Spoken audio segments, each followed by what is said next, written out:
Pour connaître nos droits et les faire valoir, informons-nous sur consonational.fr. On peut comparer la vérité à l'eau. Oui, elle se répandra toujours, ce n'est qu'une question de temps, et justement le temps lui est compté à celui dont on ne dit pas le nom. En effet, le couple présidentiel a menacé dernièrement Candace Owens, journaliste américaine, lui demandant de ne plus faire de révélations sur l'affaire Brichel. Une aubaine évidemment pour la journaliste qui a réagi en rendant public le courrier de menace. Moralité, Emmanuel Abois et Brigitte Tremble. Soyez les bienvenus dans La France Libre, une émission du CNTFCH. Alors, avec la présence ce soir féminine de Yota, c'est pour ça que je commence par elle. Honneur aux dames, bonsoir Yota, bonsoir Philippe, bonsoir Jean-Pierre, bonsoir Bruno, et bonsoir à vous messieurs, dames, soyez les bienvenus. Bonsoir à chacun et à chacun. Bonsoir à tous et à toutes. Bienvenue à tout le monde. Alors je vais bien introduire. Donc en ce qui concerne l'actualité, d'abord j'ai un erratum à publier ici, c'est-à-dire que j'ai dit une bêtise avant-hier en prétendant que c'était YouTube qui avait supprimé la censure, alors qu'en fait pas du tout. C'est monsieur Mark Zuckerberg de Meta qui a fait demi-tour en supprimant le fact-checking, effectivement, que j'avais déjà évoqué, mais pas avec la bonne personne. Donc voilà, ça c'est un premier point, donc ça c'est réglé. Et puis il y a une actualité chaude, au sens propre du terme évidemment. On pense aux incendies qui ont eu lieu en Californie et qui apparemment sont peut-être pas encore terminés. D'ailleurs, je ne sais pas exactement. Toujours est-il que il y a eu des combats exactement de même nature que ce qui s'était produit sur le territoire de la Caroline du Nord lorsque le cyclone Helena était intervenu. Il y avait eu, souvenez-vous, des bagarres entre les habitants, tout simplement, et les FEMA, cette organisation qui ressemble à peu près à ce que serait notre Croix-Rouge française, c'est-à-dire qui est spécialisée dans l'intervention lors des grandes catastrophes. Et là, on est servi, en l'occurrence. Et l'intervention en question a surtout consisté à piller et à augmenter les effets de la catastrophe. Voilà, ce qui a été constaté et témoigné par tout simplement des Marines qui sont intervenus pour défendre les populations, ni plus ni moins. Donc on en est là également en ce qui concerne cet incendie de Californie, même chose, il y a des gens qui ont été pris la main dans le sac, dans le pot à confiture ou tout ce que vous voulez, comme quoi ils étaient en train de répandre l'incendie plutôt que de l'éteindre, et selon quoi également ils s'étaient transformés en pompiers pour aller piller les objets d'art ou les objets qui avaient de la valeur qui restaient après l'incendie dans les maisons et sur les je dirais les plateaux en béton des maisons. Voilà. Donc c'est affreux, ça continue dans le même sens, et ces signes-là sont connus et reconnus, sont stockés. Ils feront très probablement l'objet d'une divulgation quand on leur viendra, mais je dirais que la note va être salée lorsqu'on en fera le tour, lorsque Monsieur Trump fera le tour de toutes les exactions de différentes organisations américaines qui ont failli, pour ne parler que des FEMA aujourd'hui, mais il y en a d'autres. Et donc, il y aura du travail pour lui. Voilà ce que je pouvais dire dans un premier temps. Je cède la parole à mon ami Bruno. Merci Philippe et bonjour à tous et à toutes. Alors moi, je m'aperçois que le réchauffement climatique ne se fait pas très sentir parce qu'actuellement, il y a une nouvelle extraordinaire. C'est qu'on est en hiver et qu'il fait froid. Donc le froid continue et continue à exister. Et je peux constater depuis 25 ans où je vis là actuellement au même endroit que le changement climatique, on s'en est pas vraiment rendu compte parce que les dates sont toujours les mêmes. Le froid arrive toujours au même moment. Et je dirais même que quelquefois, il fait plus froid maintenant qu'il faisait avant.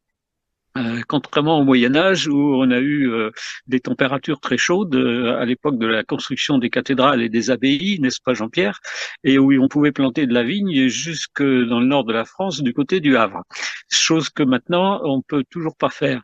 Donc à l'époque il n'y avait pas tout ce dégagement de CO2 soi-disant qui provoque ce soi-disant réchauffement climatique. Et quand on s'aperçoit que le taux de CO2 dans l'atmosphère représente à peine quelques millionièmes, ça fait bien rigoler quand on écoute les gens qui disent que ça vient de l'homme, le réchauffement, l'augmentation du CO2 dans l'atmosphère, qui de plus est très utile pour le développement des plantes. On a constaté d'ailleurs que depuis quelques années, la végétation sur Terre est en train d'augmenter énormément. Donc ce qui est très bon, au contraire, pour la planète. Je voulais rebondir aussi sur ce que disait Sylvain tout à l'heure. On voit qu'à 5 jours de l'arrivée de Donald Trump, la vérité et la liberté d'expression se libèrent de plus en plus, les divulgations augmentent de plus en plus, parce qu'effectivement, cette journaliste américaine Candace Owens, qui a reçu cette lettre pratiquement, je dirais, ridicule du couple Macron, de menaces en l'intimant surtout de ne pas la divulguer, eh bien, évidemment, elle, la première chose qu'elle a fait, c'est de respecter le premier amendement de la Constitution américaine, c'est-à-dire la liberté d'expression, et elle a tout divulgué. Et sur son site personnel en plus. Comme ça, elle est sûre de ne pas être censurée. Tout à fait. Et en plus de ça, pas plus tard que hier soir dans l'émission d'Hanouna sur C8, on a Maître Divisio et Florian Philippot qui ont carrément tout balancé aussi. Donc les choses bougent, et donc l'oligarchie commence un petit peu à, je dirais, à se rendre compte que la peur change de camp et que dans pas longtemps tout va changer dans le bon sens pour nous. Alors est-ce que ça sera dans le bon sens pour la véritable démocratie? Ça, je pense que c'est Iota qui saura nous le dire. Voilà ce que je voulais dire pour commencer. Je vais en profiter pour donner le site de cette journaliste. Bien, c'est comme son nom, donc CandaceOwens.com. Voilà, tout simplement. Tout à fait. Qui s'appelle, si je peux poser la question? OwenDACE, Owen, O-W-E-S. Merci infiniment. Avec grand plaisir. Allez, on va regarder l'actualité en images afin de pouvoir développer ce merveilleux sujet de la démocratie au Conseil national de transition français, canal historique, l'actualité en images, et puis on y va. Je souhaite que le nouveau Front populaire vote d'une seule voix à la motion de censure jeudi. Mais il est mort. Mais alors attendez, qu'on précise. Je réponds à une question, pas tout de suite. Alors juste précisons les mots. Est-ce qu'ils seront considérés comme des opposants politiques s'ils votent la censure? S'ils ne votent pas la censure. Les opposants à moi. Enfin, excusez-moi, votre question est un peu compliquée. Vos opposants politiques, les socialistes. Non, mais si certains députés, qu'ils soient membres du Parti socialiste, qui ont été élus sous l'étiquette du nouveau Front populaire, ne votent pas la censure du gouvernement de François Bayrou, alors ils seront d'abord considérés comme des soutiens du gouvernement de François Bayrou. Comme des opposants politiques. Et bien à partir de ce moment-là, on aura effectivement un désaccord, parce que nous sommes dans l'opposition, et eux auront rejoint les rangs du macronisme. Donc évidemment que nous serons en désaccord. Waouh. Donc là, politicienne, ça date de quelques jours déjà, ce texte, il me semble qu'on l'avait déjà. Je crois qu'il a fait son discours hier. Hier. Voilà. Donc c'est la preuve lamentable de toutes les magouilles que les partis politiques s'enchaînent à développer un peu partout et qui montrent vraiment les limites de la Ve République qui est donc finissante et qui est agonisante. Nous allons profiter de la présence de Iota pour pouvoir justement parler de la démocratie. Je vous rappelle que Iota a traduit un livre, La démocratie assassinée des Fialtés. C'est d'ailleurs livre que vous pouvez obtenir, il n'y a pas de souci, il suffit d'aller sur notre site ou nous laisser un petit message en bas des émissions. Voilà, et donc ce soir, eh bien, nous allons développer la démocratie au Conseil national de transition français, canal historique. Allez Iota, voilà, toi, tu as 20 minutes. Non. Sylvain, Philippe, je voulais juste dire quelque chose avant de vous passer la parole à tous les deux, Iota et Philippe, c'est que on a eu une très bonne surprise il y a 2 ans. C'est qu'on a travaillé pendant 3 ans innocemment à mettre en place une certaine forme de démocratie en créant des commissions populaires pour appliquer d'une manière pratique sur le terrain une forme de démocratie qui était donc correspondante exactement au projet de société et à la structure et au programme qu'on a mis en place. Et puis d'un seul coup, on s'est aperçu d'une manière très étonnante quand on a connu Iota qu'on avait tout simplement réinventé quelque chose qui avait existé il y a 2500 ans en essayant de l'adapter au monde actuel. Eh bien, depuis, on a beaucoup avancé et Iota saura nous expliquer comment et pourquoi, ainsi que Philippe. Voilà ce que je voulais vous dire. Merci, c'était une très bonne intervention. Je vais simplement expliquer aux gens qui nous écoutent pourquoi est-ce que Iota n'est pas au sein du CNTFCH. Suite à ce que tu viens de dire, il y a une sorte de mixage naturel qui devrait se faire. Alors, il y a 2 raisons, et je parle sous le contrôle de Iota. La première, c'est tout simplement une question administrative, c'est-à-dire qu'elle n'est pas citoyenne française et donc ne peut adhérer au CNTFCH que les citoyens d'origine française, citoyens français. Donc ça, c'est la première raison qui est bloquante. Et puis, je dirais la deuxième raison, c'est qu'on est plus fort en étant deux entités différentes. qui parle de la même chose, c'est-à-dire de la vraie démocratie qu'on veut appliquer d'un peuple, en l'occurrence le peuple de France. Et on est pas suffisamment de deux, enfin on est mieux d'être à deux que de se fondre dans une idée générale. Sachant que nous avons au sein du CNTFCH effectivement des préoccupations qui sont celles de notre temps, alors que dans la démocratie ancienne, c'était d'autres préoccupations. Il y avait les Perses qui étaient aux portes d'Athènes, notamment, et il fallait se débarrasser de ce danger, ce qui a permis au peuple de serrer les rangs et de se gouverner lui-même dans un contexte difficile, dont il s'est particulièrement bien sorti à cette époque-là. Et derrière, il a inventé le commerce, l'hégémon commercial, qu'on retrouve aujourd'hui avec les États-Unis d'Amérique, d'ailleurs avec l'hégémon commercial. Mais ça a été le premier hégémon, à ma connaissance, en tout cas sur la planète. Pardon? L'hégémonie. L'hégémonie, oui, on dit hégémon maintenant, mais enfin ça dépend des cas, mais l'hégémonie, oui. L'hégémonie, oui. L'hégémonie. Voilà, merci. Et donc, voilà ce que je voulais dire. Alors moi, j'ai plutôt des questions à poser à Iota, plutôt que d'avoir une conférence, parce que aujourd'hui, on se pose la question, nous, qu'est-ce qu'on fait, nous, au sein du CNTFCH, pour vivre comme dans une démocratie? Après tout, on se réunit, on prend des décisions, on fait des écrits, on les publie pas. Tout ça est voté par un certain nombre de personnes. Alors, on n'a pas l'organisation globale puisqu'on n'a pas les mairies, on n'a pas les régions, on n'a pas les départements. Voilà, on est juste un nombre indéterminé de personnes réparties en France qui se parlent de temps en temps par Zoom et qui cherchent à faire organisation. Hein, voilà. Donc, et tout ça est en cours. Tout ça est en cours. Alors moi, j'ai envie de poser est-ce que cette démocratie, pour commencer, Iota, je te m'adresse à toi, est-ce que ça consiste à créer d'abord du lien avec les citoyens en passant par les mairies? Et est-ce que c'est important qu'il y ait ce lien entre les citoyens? Bon, Philippe, là, nous sommes au milieu de l'histoire. Le début de la démocratie, c'est de bien prendre en compte les trois organismes de l'État. Donc, qu'est-ce qui fait que nous sommes dans une démocratie à 100%? C'est que les citoyens sont exécuteurs de l'organisme judiciaire, de l'organisme législatif et de l'organisme exécutif. Donc, à partir de là, effectivement, on peut se considérer comme être à 100% démocrate. Donc, si on contrôle ces trois organismes et qu'on les contrôle bien séparément.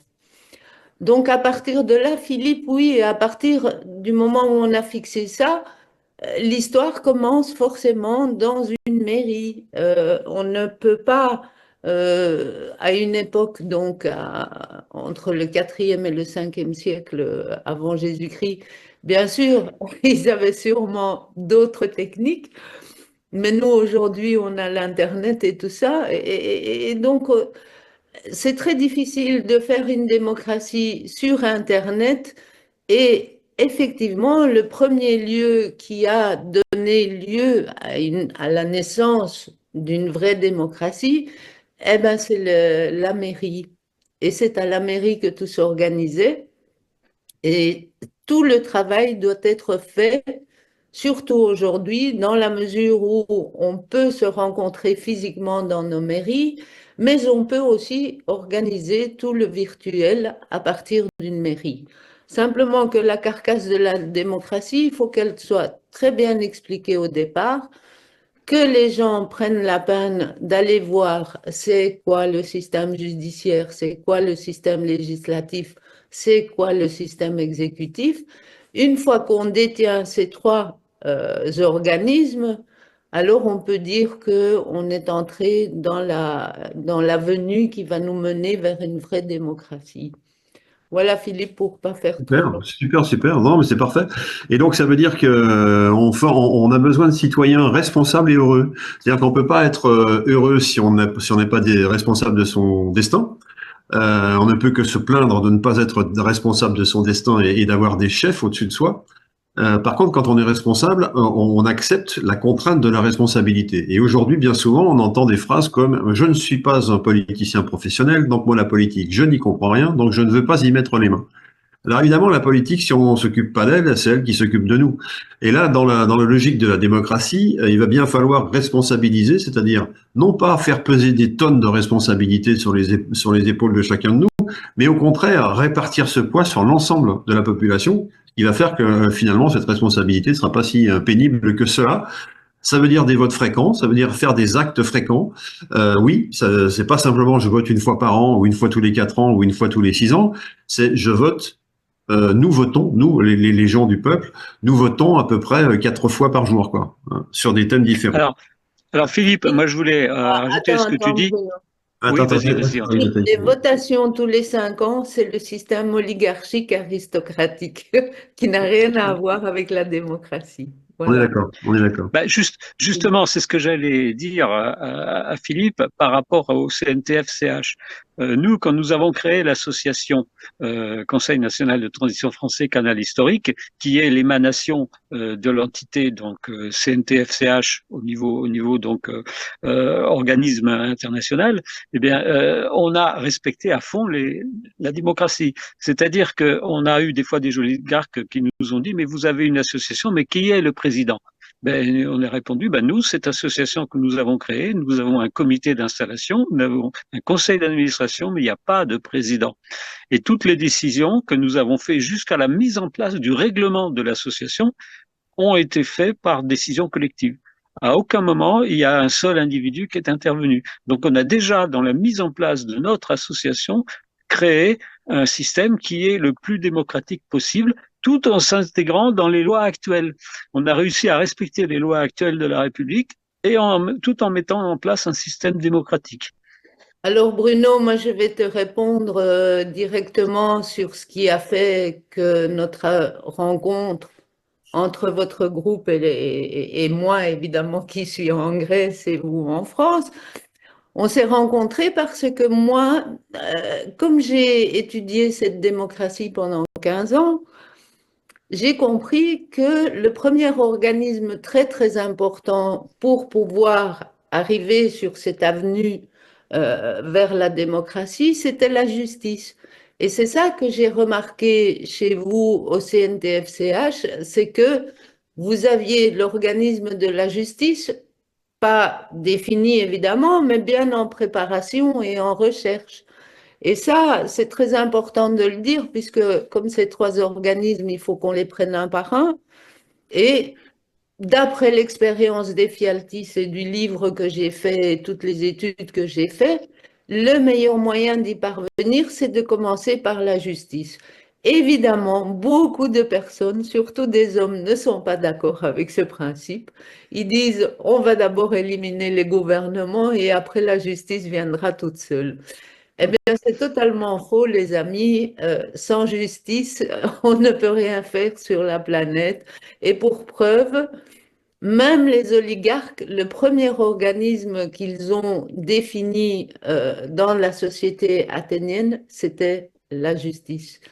Donc voilà, Bruno, pour dire quels sont les points communs que nous avions tous les deux, chose que je ne trouvais pas dans d'autres groupes. Ils se moquaient de moi carrément, hein, en disant, mais oui, la justice, elle est pourrie, la justice. Et moi, de gueuler tout le temps, mais non, c'est par la justice qu'il faut commencer, il faut la clarifier, il faut la nettoyer. Et voilà comment s'est fait notre rencontre, Bruno, réellement. D'autant plus, Iota, qu'actuellement, surtout en France, c'est le pouvoir des juges qui devient de plus en plus fort et qui domine tout. Hein. Il suffit de regarder un petit peu ce qui se passe et on s'aperçoit que derrière tout, il y a toujours le pouvoir des juges. La Cour suprême, et la Cour suprême, elle existe, c'était les Aréopagites à l'époque des Athéniens, mais c'est toujours la Cour suprême ou le Conseil, ou ça dépend des pays, mais en tout cas, l'organisme justice est toujours un des supérieurs évidemment, dans l'oligarchie, on va trouver des organismes encore plus supérieurs et même derrière la scène. Mais la justice est quand même le point important lequel il faut travailler. Voilà. Alors, moi, je veux bien reprendre, merci pour ces compléments d'information, tout à fait utiles. Et si on veut avancer sur une petite liste de questions, ou en tout cas de points à voir, on s'aperçoit aujourd'hui que le système du tirage au sort, qui a été très critiqué, souvenons-nous, hein, que le tirage au sort, c'est prendre le risque d'avoir des crétins au bord de l'urne, hein, n'est-ce pas?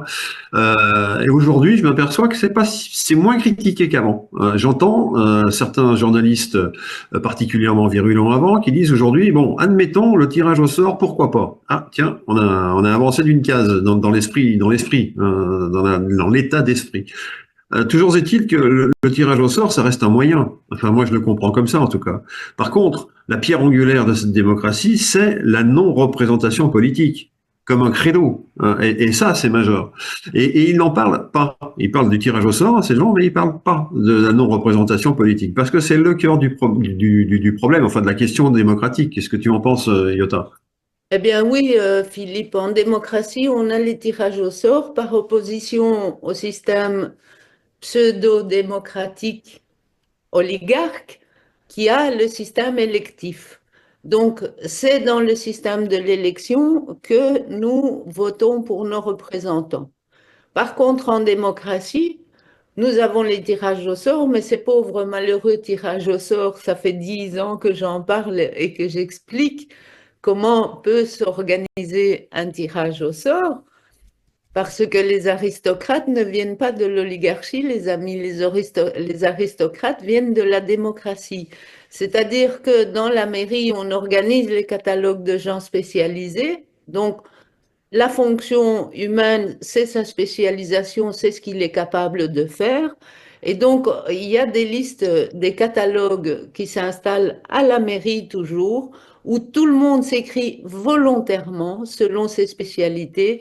On fait quand même confiance à tout le monde, on ne demande pas des diplômes ou quoi que ce soit, parce que de toute façon, on a toujours un tirage au sort d'un mois ou deux où on peut faire une expérimentation et voir si on peut continuer tout un mandat ou pas. Mais essentiellement, Philippe, ce que les tirages au sort font en démocratie, c'est qu'ils enlèvent totalement la représentation, effectivement.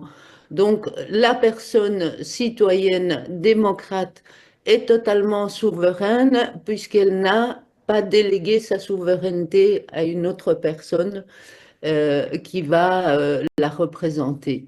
Alors qu'on ne me parle pas de technique et tout ça, au niveau technique, c'est très facile. Il y a un moyen de les organiser encore aujourd'hui et avec la technologie encore mieux. Et donc, nous n'avons aucune excuse. Simplement, il s'avère que dans cette société, on aime l'élection. On aime se faire représenter. Et ça, évidemment, c'est un caractère de notre époque, les amis. Comment guérir, comment soigner ce mot? C'est ce qu'on essaye de faire en fait en parlant de démocratie toujours, quoi. C'est Ouais, pour ça qu'au Pourquoi départ, vouloir c'est pour ça qu'au prendre une personne départ, qui aurait fait des études, oui. étant donné qu'aujourd'hui on sait très bien que les études sont très controversées et que de toute façon ce que l'on apprend lors des études, eh bien amène forcément à un système républicain. Mais c'est Alors, pour ça aussi, Sylvain, c'est pour ça, Sylvain Iota, que nous, au niveau du Conseil national de transition français canal historique, on a prévu que les tirages au sort se feront à partir de listes de volontaires. C'est-à-dire que les gens qui vont rentrer dans les listes seront conscients qu'ils vont prendre une responsabilité, qu'ils vont devoir donner une partie de leur temps, qu'il va falloir qu'ils soient bienveillants, il va falloir qu'ils soient honnêtes, et qu'ils ne trichent pas, qu'ils ne se laissent pas influencer par des lobbies, etc. Et à partir de là, on aura des gens qui seront responsables. Et peut-être qu'au début, un certain nombre de personnes n'oseront pas y aller, mais après, quand ils verront que ça fonctionne bien et que ça donne vraiment de la liberté aux gens, et ben là, après, tout le monde voudra s'inscrire. Mais encore une oui, chose, hein, les études ne représentent pas l'intelligence, ni le quotient intellectuel, on est bien d'accord. Tout à fait.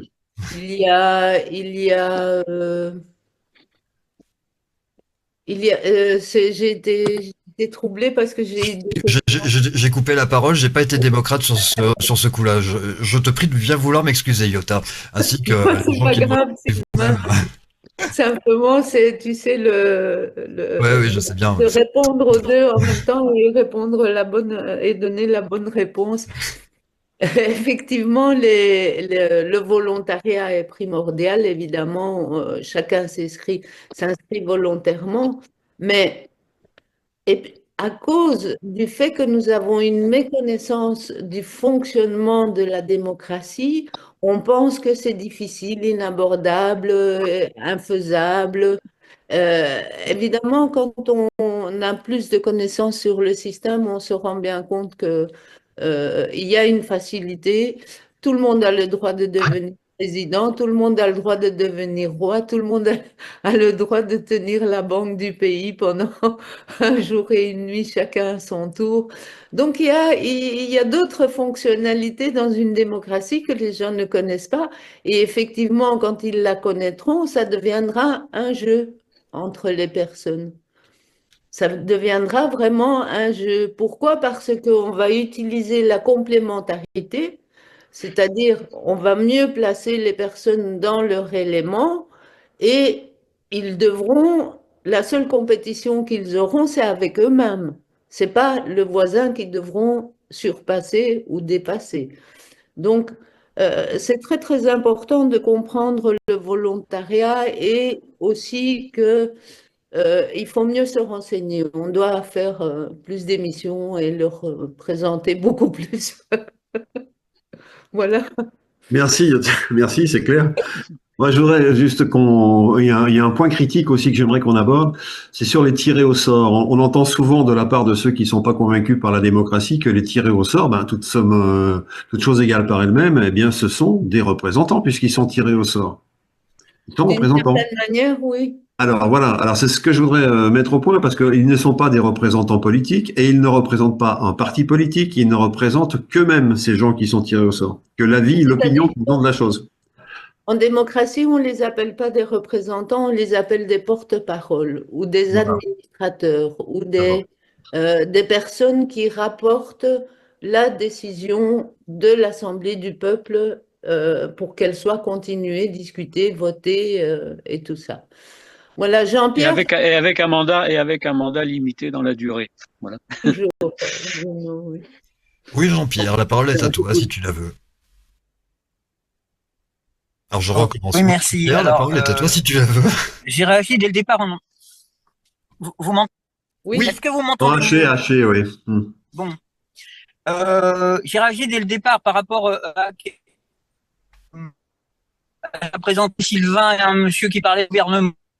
Et gouvernement que un rassemblement d'êtres qui consacre toute son énergie disponible et sa bonne volonté au bonheur du peuple. Donc, pour le moment, le gouvernement, je suis désolé, c'est nous et tous les êtres qui veulent bien consacrer leur vie disponible et leur bonne volonté au réel bonheur de tous. Voilà, alors ça c'est en premier. Deuxièmement, j'ai adoré, Iota, t'entendre parler de jeu.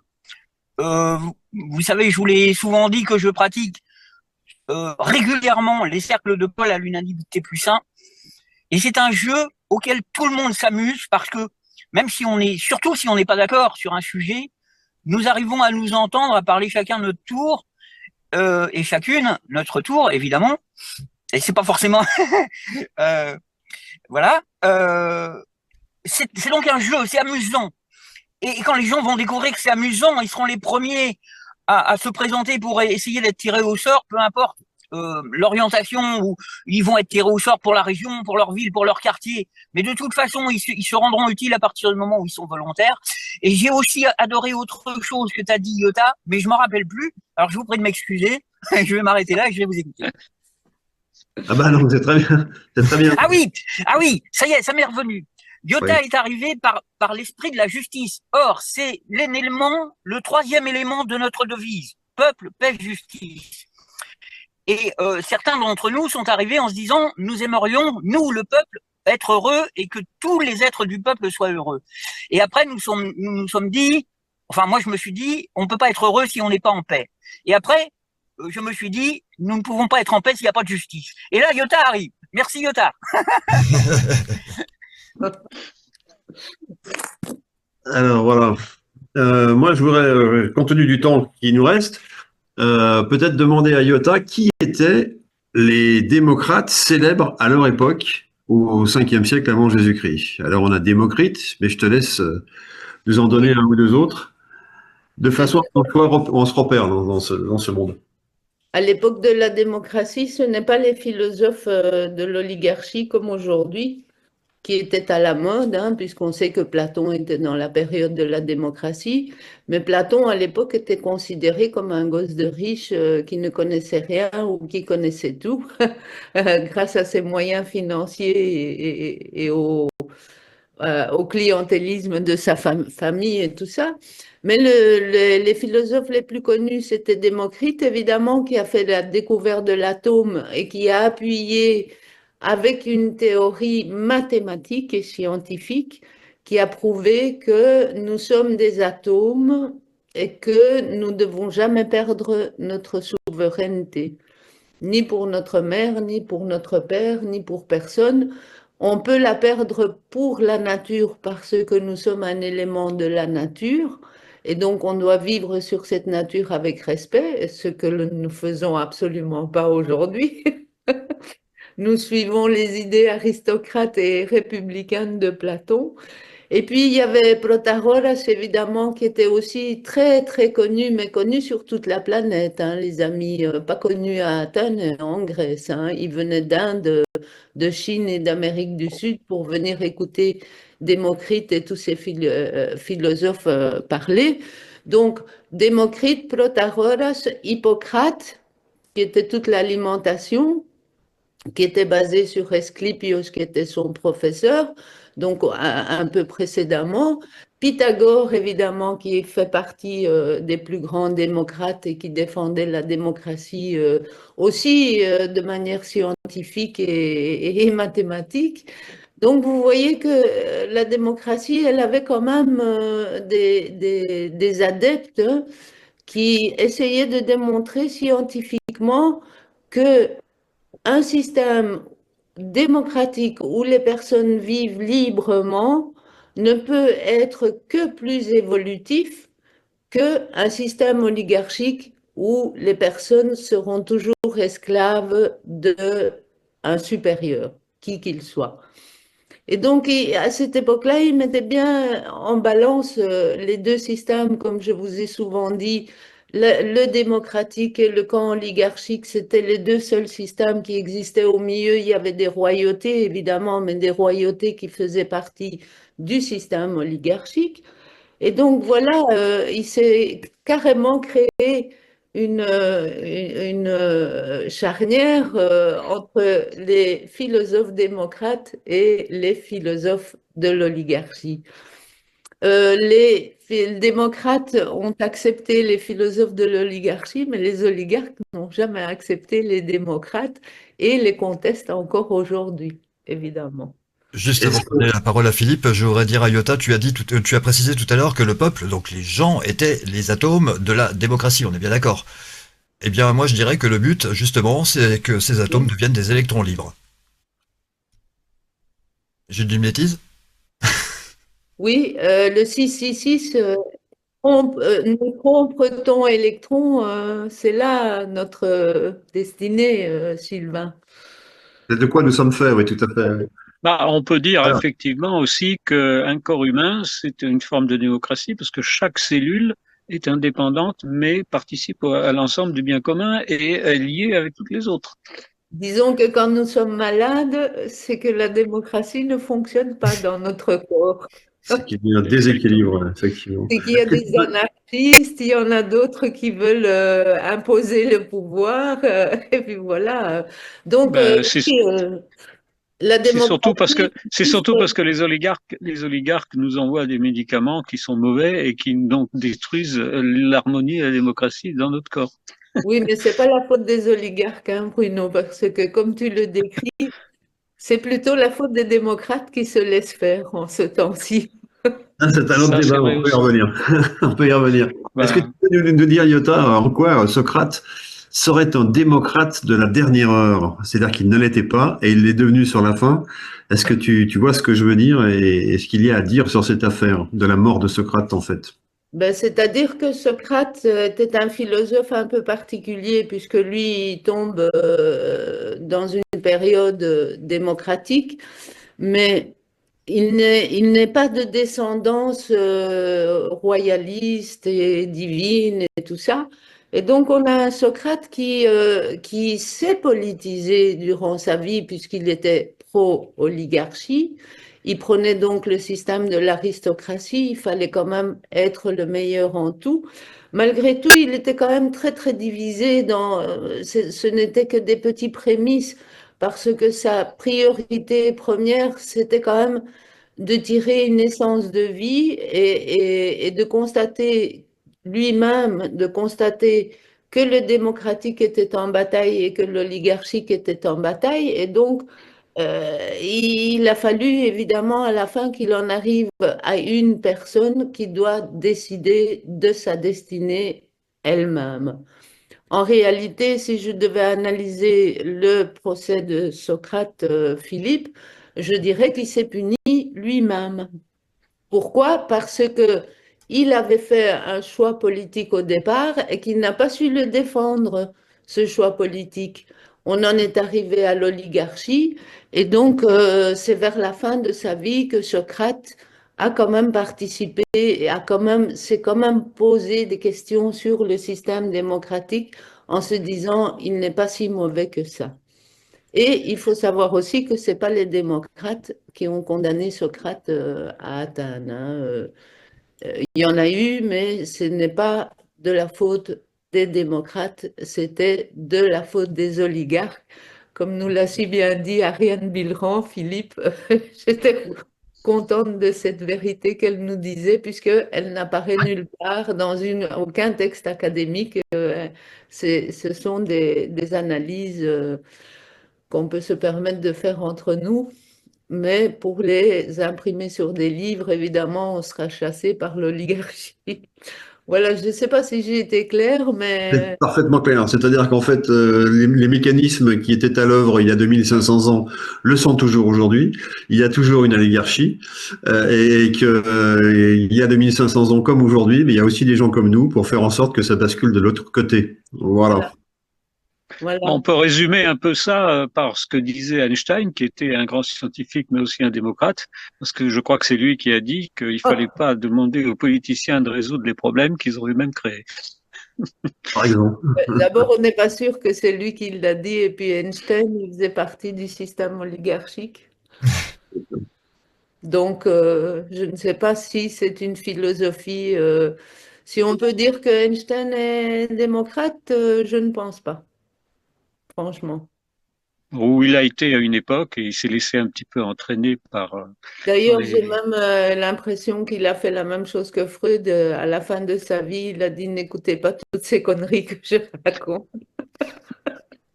Oh, il a quand même dit quelque chose d'intelligent, hein. Le propre de la folie, c'est de recommencer toujours la même chose sans s'apercevoir que ça ne marche pas.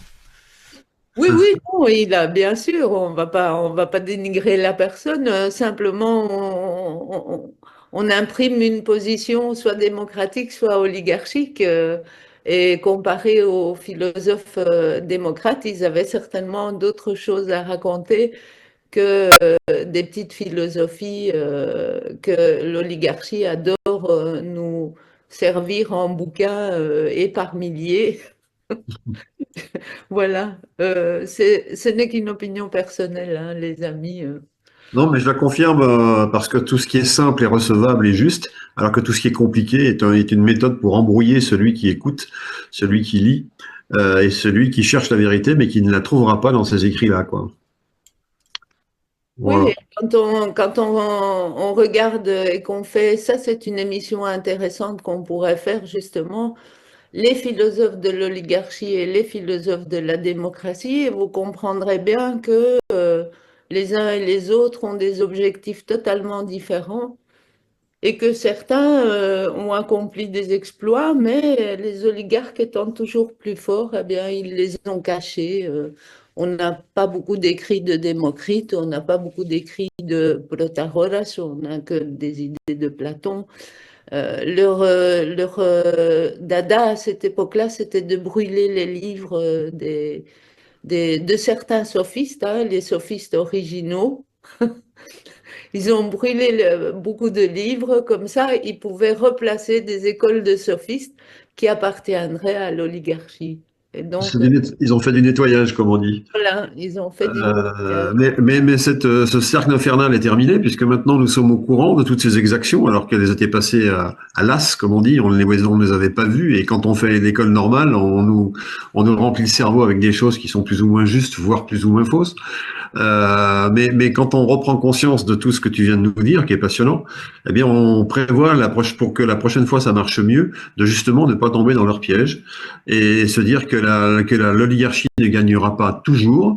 Et je crois que nous sommes dans une période qui aujourd'hui va démontrer cet adage, l'oligarchie ne gagne pas toujours. Merci en tout cas pour tes interventions, Yota, et ta participation. Sylvain, Oui. c'est tout? On a fini? Alors, si vous voulez, on a quand même un petit peu de temps, puisque Yota est notre invité, on peut quand même Ah, alors, Allez. on n'est pas tous à avoir du Aucun temps. souci. Je crois qu'il y a des contraintes de temps. Non, bah non, c'est très important, hein, justement, la démocratie, et justement la présence de Yota, donc on va en profiter encore un petit peu. Allons-y. Alors, Super. j'aimerais signifier, Lyotard a parlé que nous sommes les atomes de la société humaine, chaque individu étant un atome. Et elle a dit que aussi, Lyotard, tu as dit ça, que lorsque nous sommes malades, c'est que notre corps n'est pas en démocratie. Alors, je rappelle que notre corps, chaque organe est un atome de notre corps et chaque cellule est un atome de l'organe auquel elle appartient. Et en tout, ça fait... alors les scientifiques donnent des chiffres un peu différents, mais au moins c'est 700 milliards de cellules pour notre propre corps, auxquelles s'ajoutent les cellules de la flore intestinale, de la flore de la peau, de la bouche, et toutes les cellules, les organismes qui ne sont pas uniquement notre corps, mais qui coopèrent avec lui, et ça fait un certain nombre de milliards qui se mettent tous d'accord pour aller dans le même sens. Alors, quand les gens nous disent mais la démocratie c'est pas possible, on est 10 milliards sur Terre, admettons qu'on soit 20 ou 100 milliards, ça n'équivaudra jamais au nombre de cellules d'un corps qui pourtant fonctionne en harmonie. Donc merci de considérer les choses avec relativité. Oui, la démocratie est possible dans tout organisme, y compris dans l'univers. L'univers ne fonctionne que par la démocratie et chaque organisme ne fonctionne que par la démocratie. Merci d'avoir entendu cela. Sur mon élan, je pourrais vous dire que je vous aime chacun et chacune autant que je m'aime, et j'essaye de m'aimer beaucoup, et donc il vous en reste quand même. Alors Jean-Pierre pense que la constitution de l'univers, c'est de la musique, des fréquences et la démocratie. Absolument. Si cette formule mathématique, elle n'est pas de moi, hein, je vous le raconte, je vous le dis tout de suite, c'est Emmanuel Bakamis qui a fait cette formule chimique un petit peu comme Démocrite aurait fait à l'époque, mais sauf que c'est un scientifique d'aujourd'hui. Et donc, cette formule-là est un petit peu la formule pour la constitution de l'univers. Évidemment, les oligarques ils vont nous faire croire qu'il n'y a que ce système-là, que nous sommes venus sur Terre pour être des esclaves et que nous devons les écouter et que nous devons obéir à leurs ordres et tout ça. Mais le système oligarchique, les amis, a duré beaucoup moins de temps que le système démocratique dans l'univers, dans l'humanité et dans nos galaxies. Donc, reprenons confiance en nous, absolument, en se disant que si nous n'étions que sous le système oligarchique jusqu'à aujourd'hui et pour le futur, eh ben, on serait peu ou prou voué à l'explosion de tout ça, puisque on remarque déjà depuis le départ que l'organisation et la complémentarité n'y sont pas. Donc, à un moment donné, c'est pas pour rien qu'ils parlent de chaos. C'est clair que l'oligarchie, avec toutes ces guerres qui sont en train de faire aujourd'hui et tout ça, on n'est pas loin du chaos. Donc, il faut remettre un petit peu nos pendules à l'heure, penser à la création de l'univers, la création des galaxies, que ces galaxies s'entendent très bien entre elles, que même les planètes, hein, c'est bien sûr, on a Mars, on a Mercure, on a toutes ces planètes-là, mais qu'au départ, c'est la démocratie qui les permet de coexister, de cohabiter et de créer, ou même de détruire quand il faut, ensemble. Là, simplement, tout ça basé sur l'atome, évidemment, et l'atome est composé, je ne sais pas, de 39 cellules, je crois. J'ai pas bien, je l'ai noté quelque part. Mais sur cette constitution-là, sur cet arrangement-là, prenons confiance en nous et disons-nous que nous ne sommes pas venus sur cette terre accomplir toute cette vie mystérieuse et magnifique pour être l'esclave de quelqu'un d'autre. Et c'est donc vers une organisation de notre société que nous devons recréer avec de l'amour et du respect pour chaque être vivant et chaque constitution de la nature. Voilà, je me tais parce que je commence à parler comme un pape. Petite question, Iota. Si on désire se procurer le livre dont tu es l'auteur, comment peut-on faire La démocratie assassinée d'Ephialtis? Alors, le livre, c'est m'écrire un email, c'est Zenia Fotiadis. En général, il est en dessous des émissions sur Croque-Bunker et sur YouTube. Donc, le mail, c'est zeniafotiadis@gmail.com et vous le trouvez en information sous les commentaires en bas des vidéos. Voilà, merci de tout cœur, les amis. Sylvain, si tu veux, on peut continuer encore, mais Ah non, on peut pas. Elle va nous demander des sous, après, Yota. Ça va pas être possible. Ah, comment ça? Mais absolument pas. Des sourires, oui. Pas plus. Ah, des sous, non, En je te 3 demande- jours, le sommeil. les sous sont interdits dans nos interactions. Ouais, exactement. Personnellement, j'ai une considération pour l'argent qui est affreuse. Donc non, je ne réclamerai pas de sous, des sourires, tout simplement. Mais en même temps, on marquerait sous, sourire. Hop là.